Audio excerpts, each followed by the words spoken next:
Greetings, nerds. This is SNN Nerd. I'm your host, Sarah Belmont, and with me, as always, is our Mr. Producer, Will Polk. How are you doing tonight, Will? Doing very well, Sarah. How you doing this evening? I'm doing fine. It's Thursday, thank God. Yes, it is. Yes, it is. Or I'm sorry. Thank Loki. Yeah. Or thank he who remains. Yeah, whoever it is. You know, because we have so much to talk about tonight, Will, we did invite a guest, and we do have with us tonight KJ from Kinda Nerdy. Hi, guys. Thanks for having me. Welcome back. It's been a while since you've been on our show. It has. I feel like it's been like maybe years. Yeah. Actually, it was pre-pandemic, but we did. Yeah, but you did have us own your virtual PopCon last summer. So Yep. yeah. Yes. So much fun. And we actually got to have a real PopCon last weekend. So we're slowly getting back to normal. I'm back on SNN Nerd. I'm back to doing cons. And I'm happy to be here to talk with you guys when there's so much to talk about. Yeah, there's a lot because I mean we're gonna get into Black Widow, Loki, but they also announced all of these Emmy nominations. Which KJ, what are your feelings about the Emmys just in general? I mean, honestly, I don't really pay that much attention to them, but when they were like, Wandavision got 23 nominations, I'm like, oh, if you're gonna like start recognizing my nerdy shows, then maybe I'll pay attention to you, Emmy. So I did notice, I did take notice a little bit more about what was going on, but I don't know.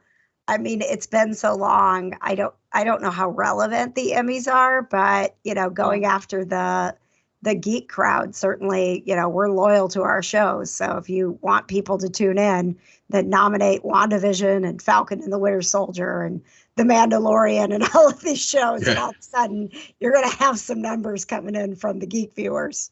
Totally, and The Boys too. I mean, that was another one that was like that was nominated, and yeah.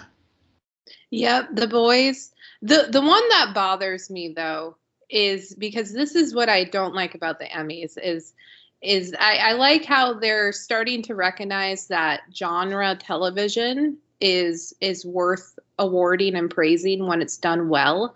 Mm-hmm. But they still manage to put in some nominations where you're like, okay, you just want viewers, because Bridgerton, I watch Bridgerton. That is not an Emmy.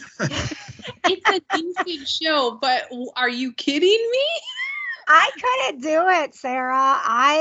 Everyone was like, oh, you got to watch it. It's so great. And I couldn't even make it through the first episode. I was like, I don't care how pretty this dude is. Like, this show is not interesting to me. I'm sorry. When I explained that I watched it, I had it on in the background while I did a puzzle. I kid you not. Well, you guys are better than I am, because I didn't even bother trying it at all. I did try the Queen's Gambit, and I know I'm in the minority here, but it just did not resonate with me. And we just once. You know what, Will? I'll tell you, I was enjoying it, but I never finished it, so it didn't. I don't remember what, sometimes you're watching a show and then something just happens and you don't go back to it. I don't know why I didn't go back to it, but it says a lot that I wasn't like, oh my gosh, I need to finish this. That show has two episodes it doesn't need. I do agree. So I completely understand how people fall off of it, because the opening, I think the first 3 or 4 episodes are really good, and then it kind of dips and then it circles back. But yeah, I mean it's Emmys, they are definitely going to have a lot of viewers with nominations that include WandaVision, Falcon and Winter Soldier, Mandalorian, The Boys, Bridgerton, Lovecraft Country too, which and yeah, we're going to talk about Mr. Majors, but what I find interesting about Lovecraft Country is just last week it was announced that it hasn't been renewed for season 2. I think, yeah. I think Oh. Yeah, I think it's pretty much done from what I understand. Which, talk about a decision, you kind of did that a bit preemptive. Yeah. That show was about to have a serious hype. Yeah. Yeah. Yeah. So I don't get it. I don't understand. I know not everybody watched Lovecraft Country, but considering where the stars of that show are going, and that these Emmy nominations, that they were going to get a lot of hype. Maybe they didn't lock up the stars, and to get them re-signed to another contract or something. Maybe it would have been cost prohibitive, since their stars are on the rise with other projects. I do have another question about the Emmys before we move on. Cobra Kai was nominated for its most recent season. Yeah. Which I thought was the weakest. Yeah. They didn't just like say, no, in general, for seasons 1 through 3 were nominated. Yeah. It's just, I think the big takeaway for me with the Emmys is just streaming platforms dominate now. I mean, because I think Disney Plus, I think they had 74 or so nominations, with the shows we talked about, and then also you throw in Hamilton and some other things as well, and HBO Max and HBO. I mean, all basically when you look at the shows that were best nominated for drama, they're all streaming platforms except for This Is Us. And also Pose, but that's on cable. So yeah, and you can actually, and Hulu, you can watch both shows. Yeah, exactly. So well. And can I ask, does it really make sense to put Cobra Kai in for best comedy? Well, yeah, I think they're just trying to figure out where to put them. I mean, I don't know where you put it, but I'm saying I don't roll on the floor laughing watching Cobra Kai. I enjoy it, but I wouldn't be like, you got to watch Cobra Kai. It is so funny. Yeah. Just like we can't, they would have gotten laughed out of the room if they tried to put it with drama. So. Oh my God, that would have been so good. Oh, I wish they would have done that. It is very dramatic. You see those fight scenes? Do or die. Those flashbacks. In my mind, it's getting nominated for its first season. I'm just have to do that for the sake of being sane, I guess. Just because the most recent season was the weakest, so I have no idea what it's doing on an Emmy nomination. But I just wonder again if that's like an attention grab, because the first season didn't get a lot of attention being on YouTube. I mean, it had some following, but now, I mean, so many people are like, oh, are you watching Cobra Kai? Have you watched Cobra Kai? That it's almost like the Emmys are like, hey, Cobra Kai, if we throw that out there, well, look at us. We're sitting here talking about it. So throwing it out there did its job, right? True. It's absolutely for that. And they see, that's my whole issue with the Emmys, is that for everything it gets right, it still gets some things wrong. Yeah. Just blatantly wrong. And then you start to question what it means to get an Emmy if it's clear that some of the nominations are just so that people will actually tune in and see stars from their favorite shows. Agreed. In other news, we got a few trailers. I guess you could call it a trailer, but Deadpool.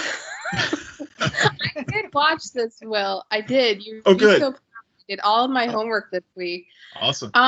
But Deadpool and Korg are friends, and they have a reaction channel, which I think should continue for all movies moving forward. Yes. 100%. 100%. From your mouth to Ryan Reynolds' ears. Yeah, but I don't want it to be every movie that Ryan Reynolds has ever starred in or will ever star in. I want it to really if they could have like broken down every trailer for these MCU shows, and that would have been fascinating. But that may be next. oh, Korg, I love you.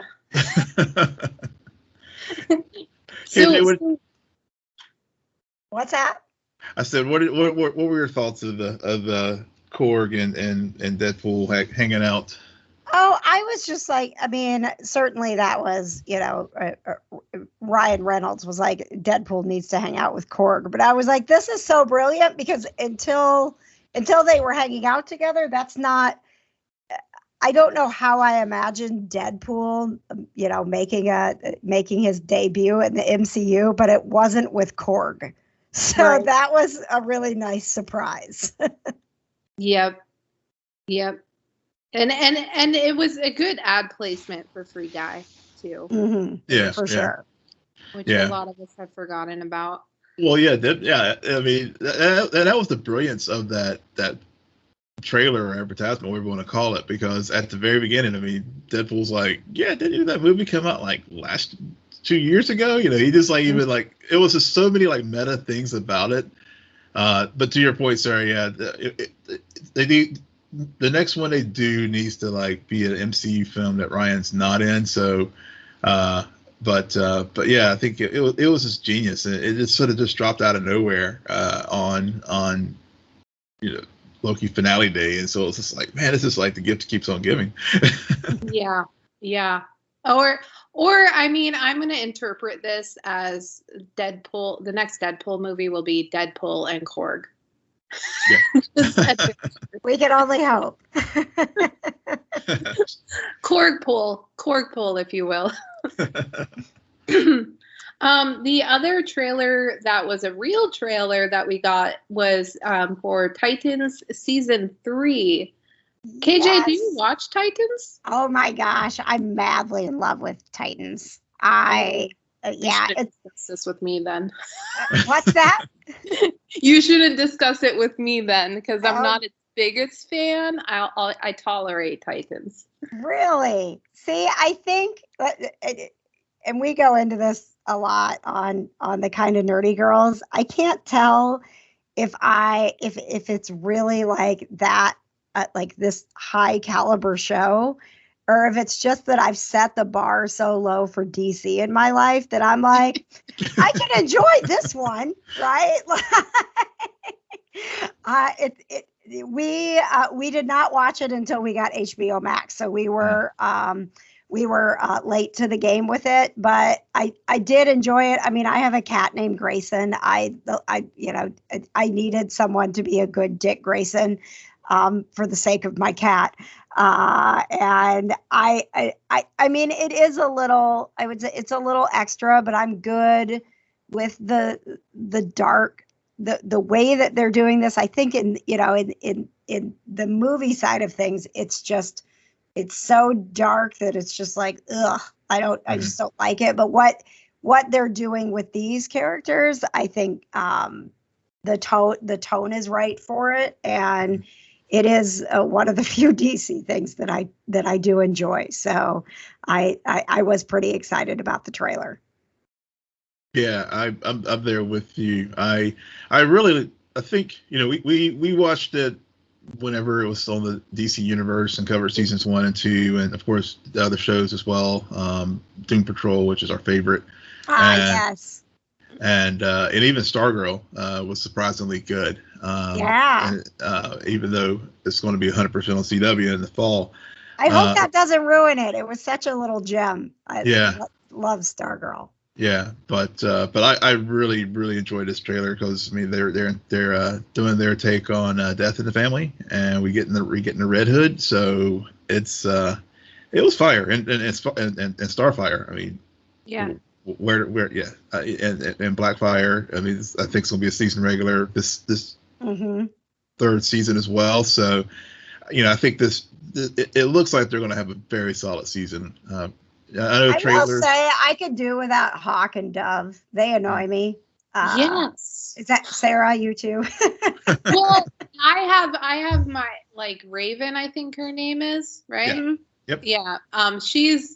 I could do without her so much half the time. But Hawk and Dove are starting to grow on me because I feel as though they had a really prevalent storyline, but to truly end their story is to retire and be done. And for some reason, they keep going back. And so you just feel like you're going in circles with these two characters. So there's no growth. With the other ones, I think there is a lot of growth because they're either picking up a mantle or learning how to be connected with other people who they find similarities with, and they have their own kind of journeys that they're going on. But with Hawk and Dove, it's kind of just like, I thought you guys were going to retire 3 years ago because he got addicted to pain meds and things went south, but I guess not, huh? Yeah. Well, and I wonder if you're not going to see a little bit more development from Raven in this season. I do think that they've struggled to grow her. She's just something that just seems to be kind of complaining about everything all the time. Yeah.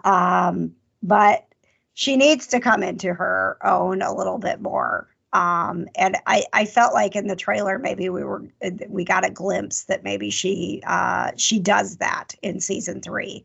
I hope so, because it is time. I can see why she would be a bit insufferable for you, Sarah. But I think some of that is just the writing. Like they've struggled a little bit with having such a huge cast and in developing every single character. She's one that needs some attention, or she could probably go away too. Yeah, that seems to be the common thread with DC, is that they always have these huge casts because they have a lot of characters to play with. And yet they force so many together that they do tend to struggle with making all of those story arcs tie together in a way where it does feel like one show. I mean, the one show that they've done excellent really is Doom Patrol. Yes. Yeah. But we can't all be Doom Patrol. The last bit of news before we get into our big topics tonight is that the new Star Trek film has hired WandaVision director Matt Shakman. Yeah, and they did hire him, and also the Kelvin Universe crew with Chris Pine and Zachary Quinto and Carl Urban. Carl Urban, yeah. I mean, they're all going to be back. So, yeah. This was a nice surprise. I thought this version of Star Trek was done. Yeah. Yeah. I thought so too, because I mean, it's been like since 2016, I think, the last time they had a film, and there was like multiple. Quentin Tarantino at one point was rumored to have one. I think JJ is still producing this one, but yeah, and there was a whole. I'm interested to see, because there was a whole storyline for the next movie, and they were talking about because I was questioning, like, how are you going to do this? Because there was talks that they were going to bring Chris Hemsworth back into it. Yeah. That there would be some sort of weird time travel thing that his that Chris Hemsworth would be back, and then it just was like, nope, not doing that. The end. Yeah. So this kind of came. This was some really exciting news this week, because I've enjoyed these films and this cast.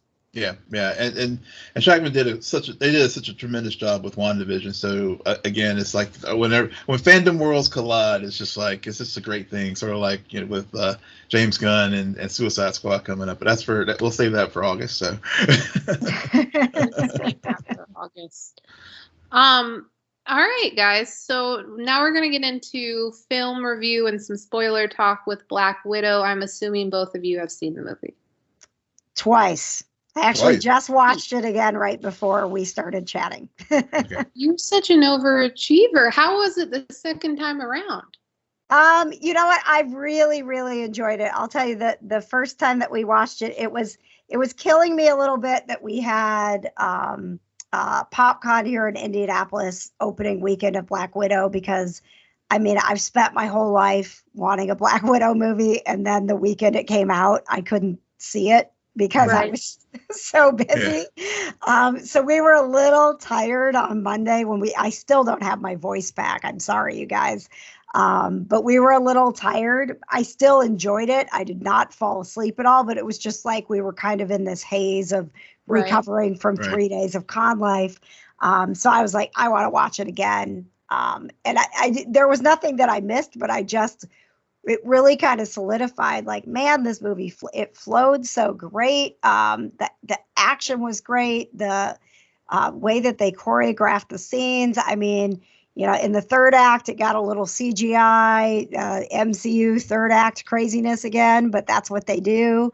But I've seen some people that were a little unhappy that it didn't like strike more emotion and wasn't, at the end, this is why we love Black Widow and everybody should be crying right now. But I actually appreciated that. I appreciated getting to see a little glimpse into what her life was without the Avengers and filling in that time, and just watching her walk to that Quinjet and knowing what she was off to do, to me was a great way to really give her the spotlight in her own film.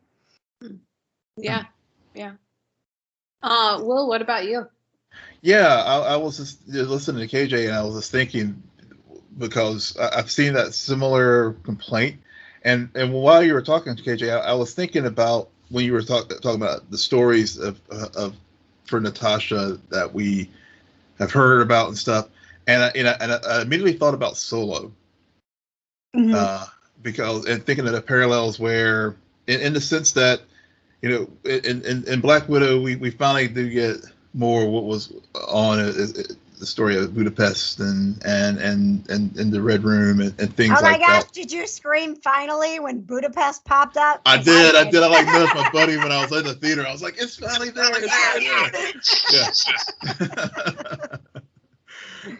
But the difference, I think, between these two films, and why, in my opinion, Black Widow worked and Solo didn't, with telling the stories that we've heard throughout the lore of the MCU or Star Wars, is you're right. I think it was this was like I don't want to say epilogue, but it was like, this was the film that it is actually good that it actually came at, well after Civil War, because I don't think if this had come out in the linear time frame with everything else, we would have gotten this story and it would have been told as well as it was. And so I was telling Sarah my reaction to it afterwards was, I thought it was a good, solid MCU film. But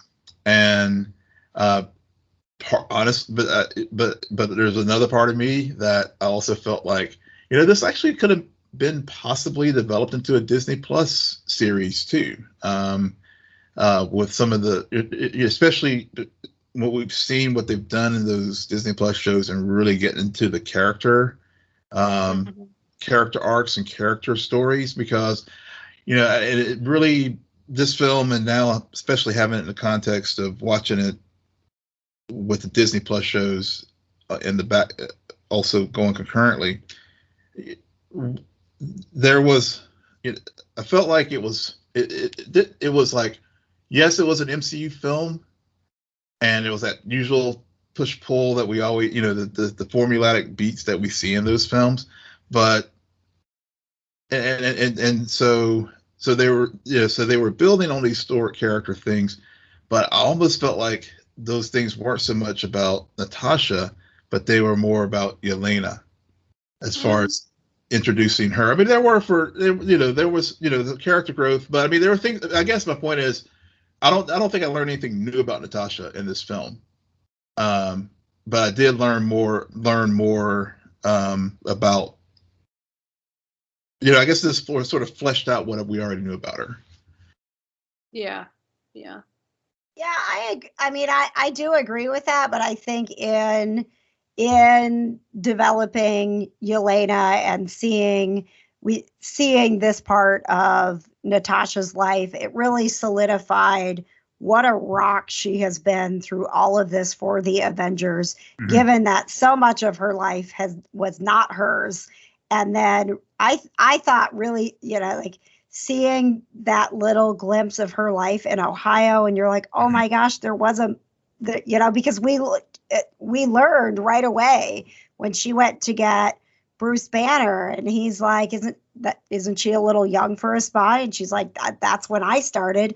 I never thought for a second that she had any part of her life that was normal. So seeing that part kind of made me go like, oh my gosh, like the family that she gained with the Avengers to me meant so much more, because she knew what it was like to have a family. We didn't know that. She knew what it was like to have a family, and she lost it. And then the rest of her life was just this like crazy, not ever having an opportunity to slow down and even figure out who she wanted to be. So I felt like that theme of family and what she had said later on in Endgame, it was like, oh, this is why this means so much to her, because it's not that she never had this, it's that she had it and it got taken away. Yeah. Well, yeah. you could probably take that one step further and also go back to her overall sacrifice for Clint, because she knew that he did have a family. Right. And for them to lose him would tear that family apart. And so she knew it was better for her to get sacrificed than him overall. Yeah. And I think this film also really reinforces that point, Sarah, that you made, that she and also you said occasionally too, that she is the rock and the foundation that really held a lot of things together, because you have all these other superpowered, superhuman Avengers. You had Tony with his, suit and stuff, but but through it all, and we saw this with after the blip with Endgame, she was the one that kept things going, because even when she was still back at Avengers headquarters and trying to coordinate things, and so she really was that foundation member of the team that I think often I think was kind of glossed over. So I think it was good that from that standpoint that the film was made, and actually I think the pandemic in some weird way actually benefited from it. The film benefited somewhat, maybe not box office wise, even though it still made 200 million, but also just it gave us time to really just pause and decompress from all the events of Endgame, and when we were able to watch this film about her and as you were discussing her sacrifice, really understand what that really meant, instead of just being just like right off 1 year later and maybe not having that space to really see how it really fit in overall big picture. Man, I'm going to miss her so much. Damn it. Sitting here talking about it, I'm like, I was okay after I watched the film, right? I'm like, there we go. We know what she gets in that jet, and we know what she goes to do, and we know the sacrifice she makes. Now I'm sitting here going, well, crap. Now she's going to be gone. I think in a weird way, this movie works really well with its characters, all of the characters that are introduced, minus some of the villains. I have my issues with Taskmaster and everyone, but I think a lot of us come out of just like, sometimes it's really hard to introduce all of these new characters, these new protagonists, and really explain what being a Black Widow is, which she's never been the only Black Widow. And I think that the movie does a good job of explaining that this was a program, and it's not just her life that was taken away from her.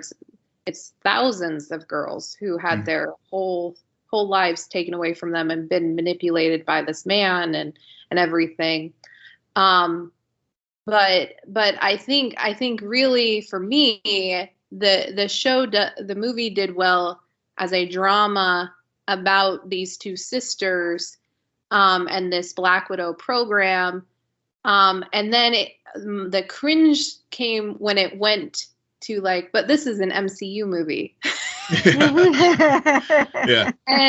And we're also dealing with a protagonist that doesn't have superpowers, yet we're still going to flip the car 5 million times and they're going to be perfectly fine and able to escape. I'm like, what the heck is going on? So some of my suspension of disbelief is really small. So I struggle sometimes with these movies of just being like, yeah, that's a bit much. And then I still don't know how I feel about that choice at the end to basically explain how they get out of this whole situation through flashbacks to the conversation that that Natasha has with Rachel Weisz's character, to explain like everything they talked about. It like, was it a 5-minute conversation or a half-hour conversation of where they figured out everything they needed to do and how this would all play out? Well, I did feel like they went away from them for a long time. So that flashback didn't bother me because I was like, what the heck? Like, we know, we're seeing Yelena and Red Guardian dealing with the fact that, the Red Room has arrived. Where the heck are Natasha and Melina? So when they did that, I was like, okay, that makes sense because they were missing for way too long. So I actually was okay with that, how they did that. I was okay the first time they did it, and then they did it again, and I feel like they did it 3 times. Like, okay, so now you're just and what gets annoying to me also is after you've done it the first time, anything else that changes we can just assume, or the character can say, yeah, we already figured that part out. But then they would explain something and then flash back and explain it again, and I'm like, we got it the first time. It's just a small thing that really, with everything that was going on at the end, all of the moving parts, all of the falling parts, it felt a bit distracting. And also I think took away to some of the stuff that Natasha was doing when she was finally confronting this man, who she thought she had already killed, and who she killed his daughter, supposedly. Didn't really happen, but it kind of was like this weird delay mechanism. I don't know, but it's just my opinion. What were your issues with Taskmaster? Was it just the I know a lot of people, just the folks who are like still steeped in the comics, they have their issues with Taskmaster, how they modified the character. Yeah, totally different origin. Totally, yeah. But is it that, or is it just sort of to what you were saying before, just the thinking that Clint and Natasha had killed her in Budapest, but actually she hadn't, and this was like the predictable, like, this is the motivator for why the villain did it, So there's 2 things with that whole, like, Natasha and Clint thought that they didn't think that they just killed her. They also thought that they killed Drogo, and they didn't do a good job of explaining how he survived. Or even how she survived, because that was a bomb. Yeah. He had a safe room in that hotel, in that office. I still don't really Sarah, you're thinking way too much about this stuff. Will brought it up. I was ready to move on, and Will's like, oh, what about this plot? Yeah. Well, yeah. Thank you for bringing it up. Let's talk about it. But the other thing that bothered me about Taskmaster is going in. It's been a long time, but I remember when the first trailers came out, when it was announced that Taskmaster was the villain, there was a lot of hype.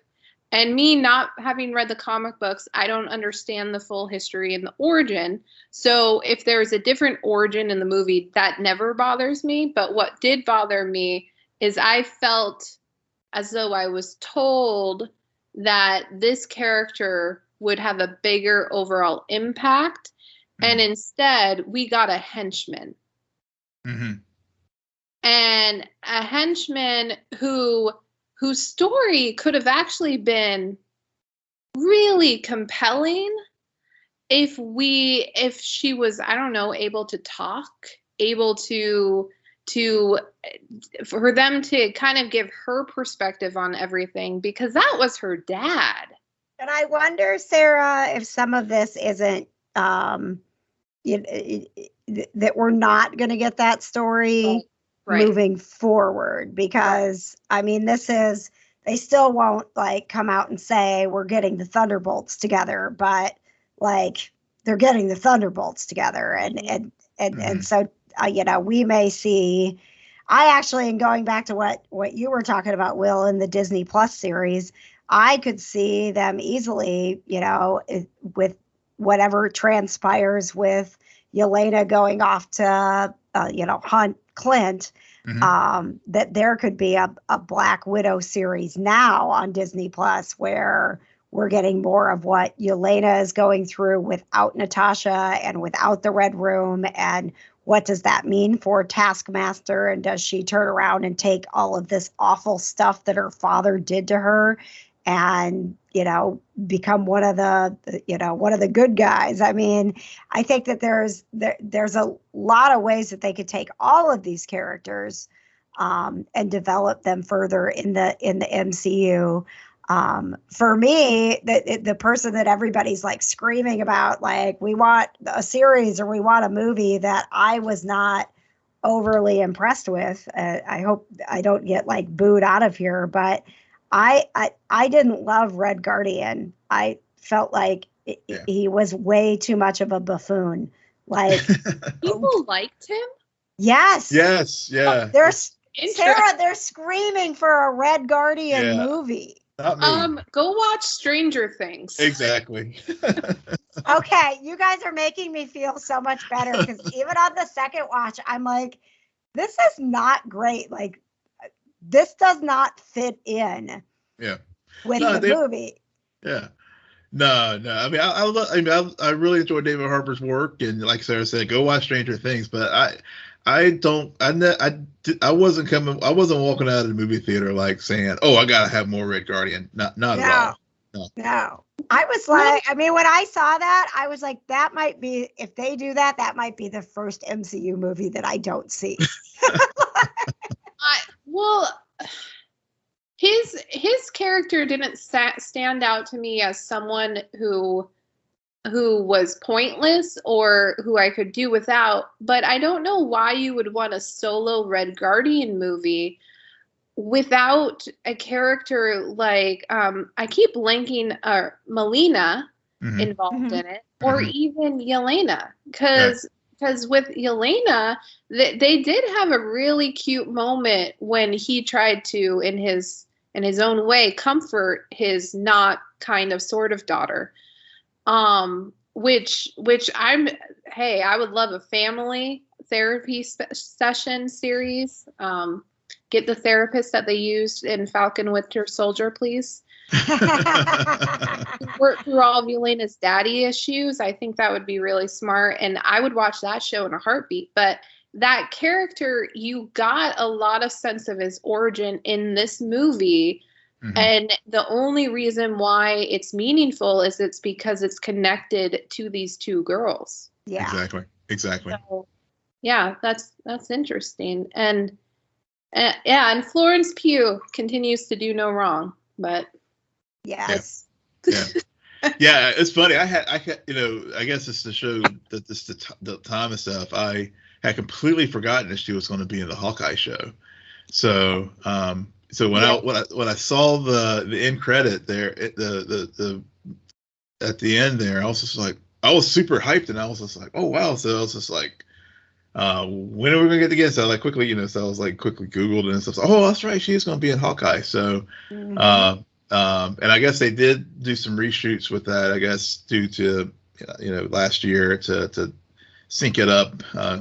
Given all the changes in scheduling and stuff, and of course with Valentina showing up there at the end and all. So, which I guess maybe her character's going to be like the Nick Fury moving forward in Phase 4 as far as pulling all these people together.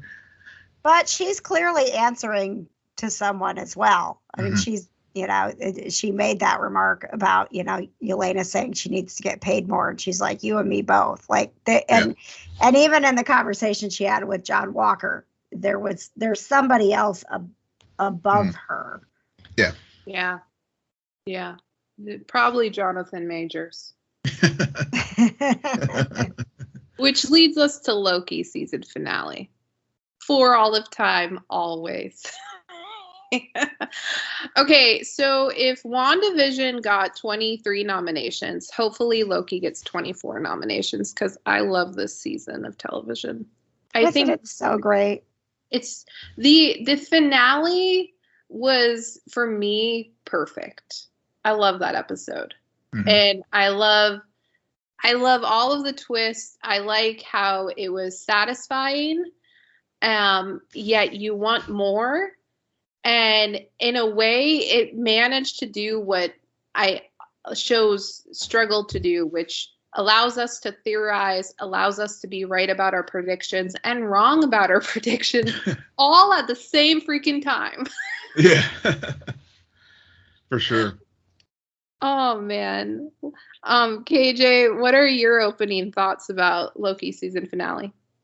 Yeah, I agree. I'll tell you, I was a little thrown off in the beginning. I felt like everything that was happening in the beginning, that opening where we were hearing the Captain America music and all of these quotes and stuff. And I'm like, is this going to be like some like big MCU like thing that's about to happen? I don't understand why they did that. I mean, I guess like starting to like toy with us a little bit in the multiverse, but that threw me off a little bit. And then I was like, get it together. You're watching Loki. It's just Loki. But I think when I look at what we have had so far, what they were able to do with WandaVision was something so different than anything in the MCU. Yeah. And they were able to do this creative take that they haven't been able to do before. And then Falcon and the Winter Soldier was just clearly it was a necessary series to really give character development to two characters who are going to be important moving forward that haven't had that screen time that they needed. But Loki, like, we know Loki, we didn't need any more character development from him, and yet somehow they added all of these more layers to him, and it was just so much fun to watch this from start to finish and see how they developed. I mean, Sylvie, my gosh, I adore her until the end, like,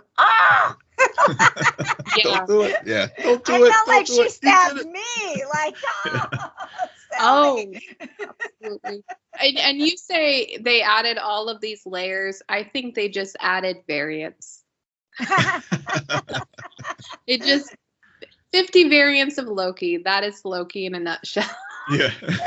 There was that, but there were those moments like in the beginning where he's seeing his timeline and you can clearly see like how it's this is painting him. Like I have to be better. I have to do different. And it just set him on this like crazy path. And I was just going to add in that it's funny you bring up that moment because I did rewatch the first episode before watching the last episode. And I think that there was so much exposition in that first episode and Loki literally seeing these critical points that we as MCU viewers have already witnessed ourselves, but him seeing it play out and realizing in the end, I just lose. Mm-hmm. And I think Owen Wilson at even one point calls him out on it and says, you're like, you're literally here to lose.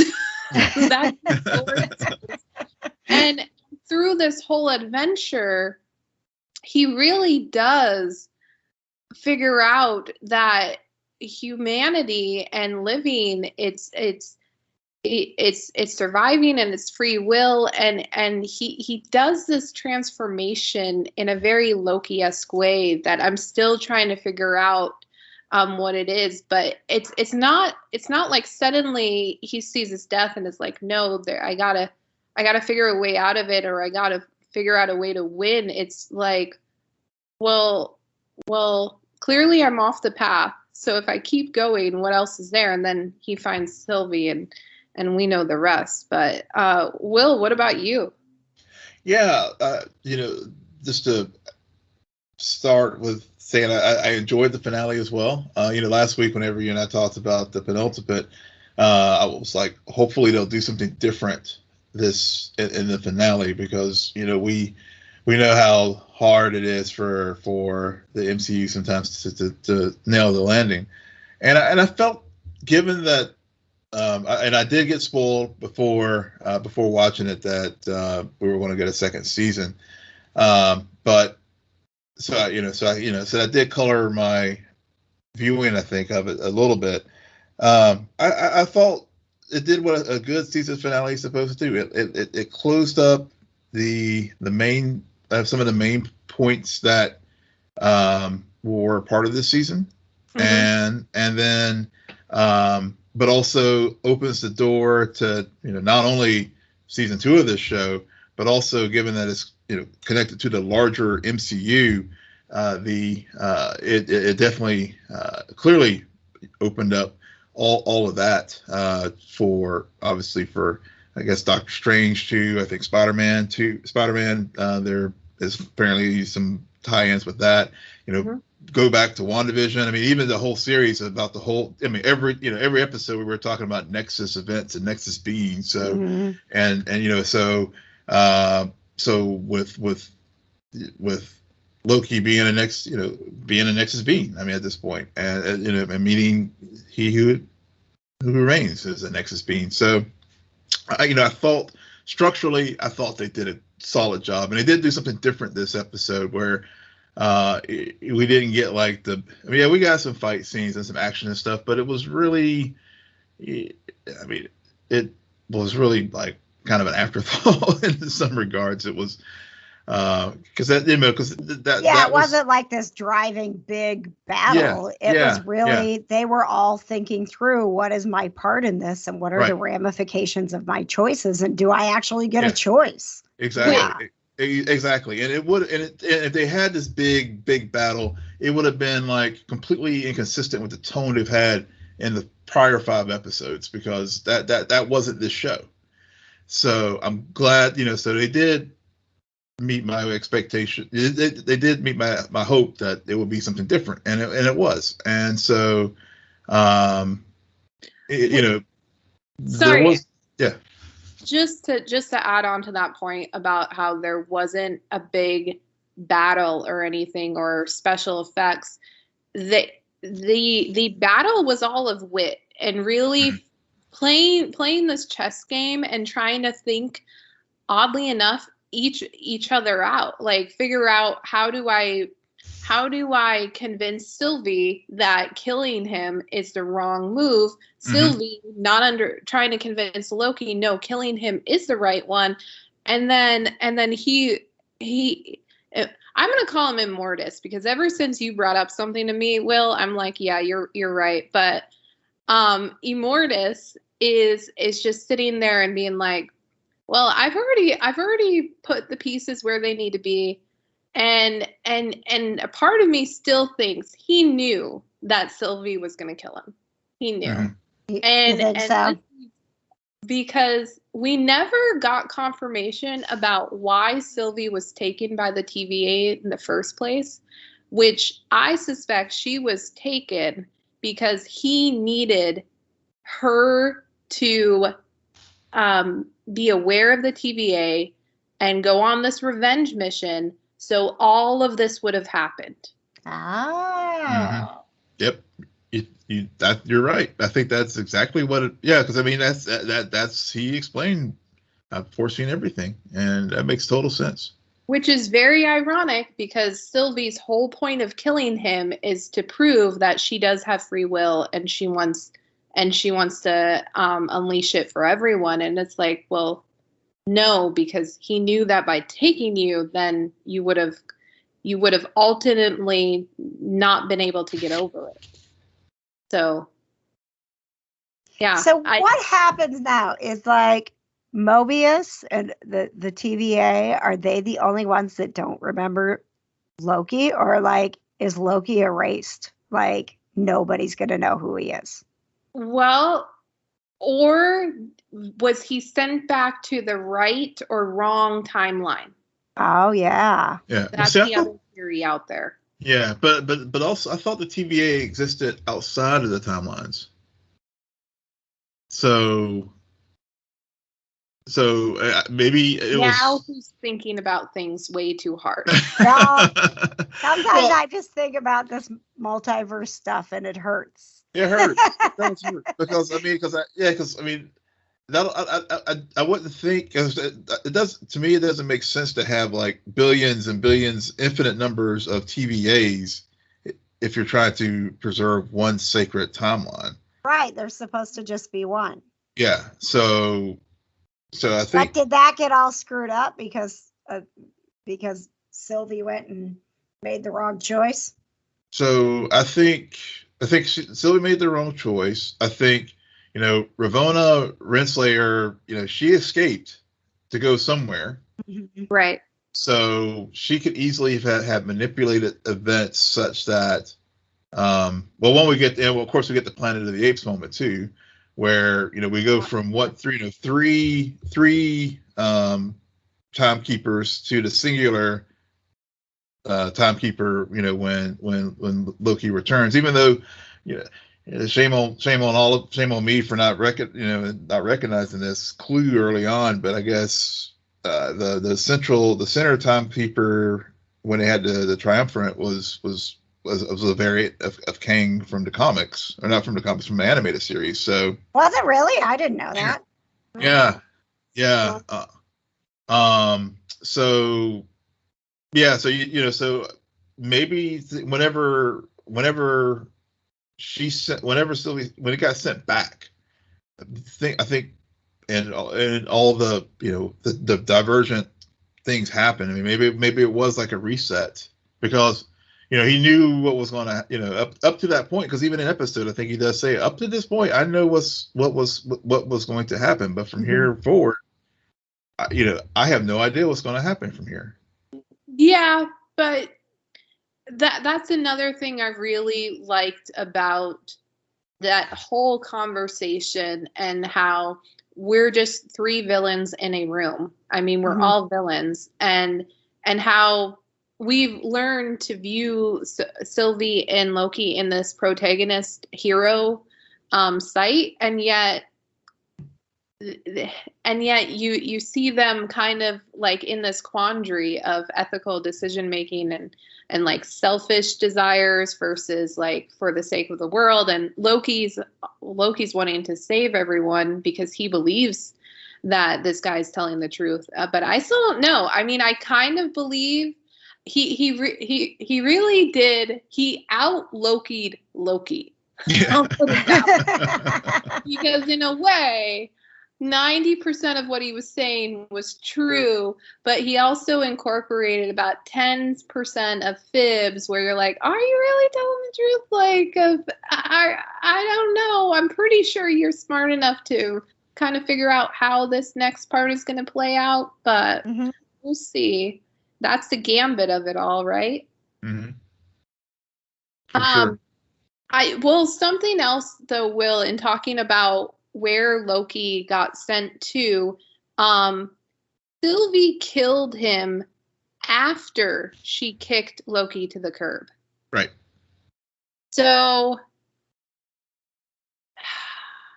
maybe within the span of however long he was sitting there, which also shout out to them, because that scene, that still shot on Tom and in the wake of everything, very reminiscent of Thor: The Dark World, and when he finds out his mother's dead. Yeah. Mm-hmm. Very similar. Yeah. Yeah, I mean, it gets all timey-wimey as far as, with the time travel stuff. Because she kicks him back, and of course she stabs He Who Remains, and, I guess he is a variant of and so, the only thing I can figure is what, it's, I guess, like the Back to the Future rules of time travel or the Flash rules of time travel, where if you do, if you change one event, then it has impacts on others. It does. I don't know if it's. I won't call it a plot hole or anything like that. I mean, clearly it's a deliberate like change that they made, that Mobius and B-15 have no recollection of. I mean, they don't know who he is when he comes in there. So does he get kicked back to a point where it was prior to the Battle of New York, when they do confiscate him? I mean, Maybe. I mean, it could be as simple as that she just kicked him back to a point before he actually even got to the TVA, so they wouldn't know who he is and all of what has transpired. But haven't they been spending all of their time like going after all these Loki variants? Wouldn't they be like, even if they didn't, they'd be like, oh, you're a Loki. Yeah, but I mean, I guess Sylvie, if she's now at the end of time and is in control of things, I mean, she could change things up that the Lokis are no longer, especially given her history with Renslayer taking her. She could change things herself and be like, Lokis are not a bad thing. So it's just, we're just at this point way overdue for Doctor Strange to show up and explain what the hell he's been doing all this time. Like between WandaVision and Loki, like, aren't you supposed to be protecting time? Like, where are you in all of this, sir? The ancient one didn't help me with this one. Did you guys know this? I mean, I knew that Jonathan was cast as Kang in Ant-Man, but I heard in some of the reactions I've been listening to since the episode aired that technically he was not cast as Kang, but he was cast as Nathaniel Richards. So, and I'm not a comic book reader, but from what I understand, Nathaniel Richards eventually becomes Kang, but it's like early on in his life. And so we could get that origin story in the next Ant-Man movie.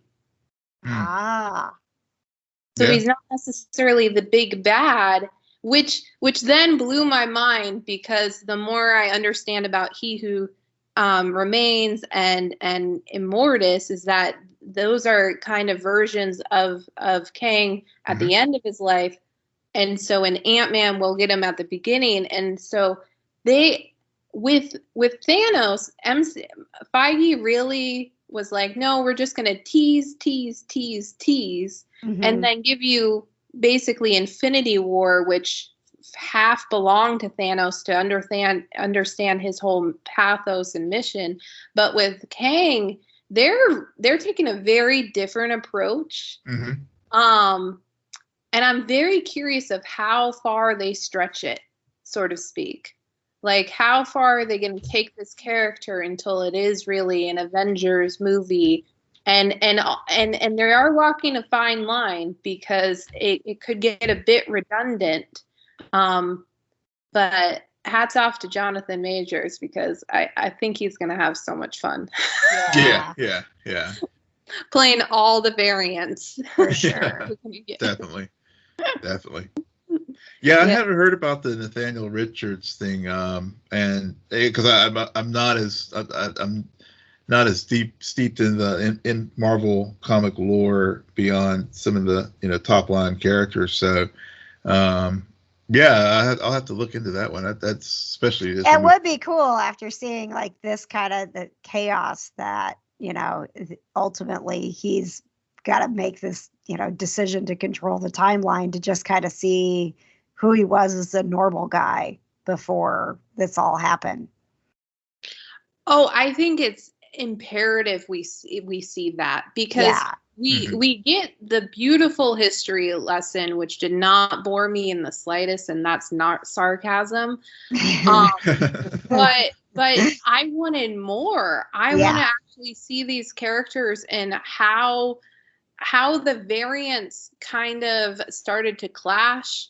I don't want a whole movie of it, but Thanos, looking back, he was such a big character because we were able to, especially with Gamora, sympathize in a way with him, or at least understand him, and then kill him. Yes. Yeah. Well, I think Marvel does a great job with that, of walking that line of, it's not good guys and bad guys. Right. Sometimes the good guys are making choices that other people would view as bad, and same with our villains. Do they consider themselves the villain? I mean, Thanos did not think he was a villain. He thought he was doing what was right. And we get a somewhat of a glimpse of that as well with He Who Remains. Yep. Getting that backstory and having that depth of character, I think, is something that Marvel actually excels at really well with their villains. So I'm excited to see what they do here with Kang. Exactly. And it's Nathaniel Richards. Okay. And we know about some other Richards characters, and apparently some sort of connection. That's all I'm saying. Cool. Yeah, but to your I mean, I think it to your point about the character building and all, and even in this episode, I mean, we do see this variant at the end of his days, but the line that sticks out with me as we move forward is, if you think I'm evil, then you have my variants. And hearing the theory spirals that are out there about the Richards possibility with Ant-Man, it definitely and seeing what potential offshoots, even season 2. I mean, I don't know when it'll be produced or in the continuum of the story, but will we see Sylvie as the primary Loki in that show, or will Tom be back? Or I guess I guess all remains to be seen with I guess with Doctor Strange. Whoa, Will. Yeah. Okay, you can't have a Loki show without the most important character, Mobius. True. Owen Wilson better be in that show. He with better Tom. be. I'm sure he will, but that doesn't mean that Tom Hiddleston will. I mean, there was that point in Loki where I was like, oh my God, did they just kill him again? And now the rest of the show is going to be about Sylvie. Like, I really had a moment where I was like, oh. Well, see, the Loki. See, here's the difference between the Loki being reincarnated multiple times over versus Harrison Wells. Mm-hmm. They have with the Loki, he has real growth, instead of like, we're just using this character as a crutch to hold up things that just doesn't make sense. Right. Yes. And I mean, that's the thing. They said Loki will return. Like, we're getting a season 2. That doesn't mean it's Tom Hiddleston. There was a lot of Lokis in there. Mm-hmm. And that, depending on how things go in the MCU and beyond, I mean, I would be shocked if we didn't get Tom Hiddleston back. But I mean, it very well could happen. We could get Kid Loki. I mean, they've been trying to set up the Young Avengers like in this series, and also WandaVision. So who knows? But I don't think we're done with this Loki. No. Alligator Loki. Full season. I get it. There's a lot of Lokis. We could see a lot of versions. All I'm saying is Tom Hiddleston, Owen Wilson, I want to see them in more movies and shows together, because that chemistry was great. Yeah. It was. Yeah. No doubt. Okay, stop disrupting my sacred timeline. Yeah. Any other thoughts? No, I don't think I mean, I think we really covered all the bases with this show and this season, and yeah, now we just sit back. It's We have time, Sean, Doctor Strange. You yeah, owe us answers. you owe us exactly owe us answers in this day in Doctor Strange and the Multiverse of Madness, and in the I mean, meantime, right? Because that's what I keep asking. Like, what does Doctor Strange have going on right now that's more important than this? I was asking that during WandaVision, and then I'm watching all this stuff in Loki, and I'm like, seriously, like, what is Doctor Strange doing right now that he's not involved with this? I'm excited to see what that answer is. I demand answers.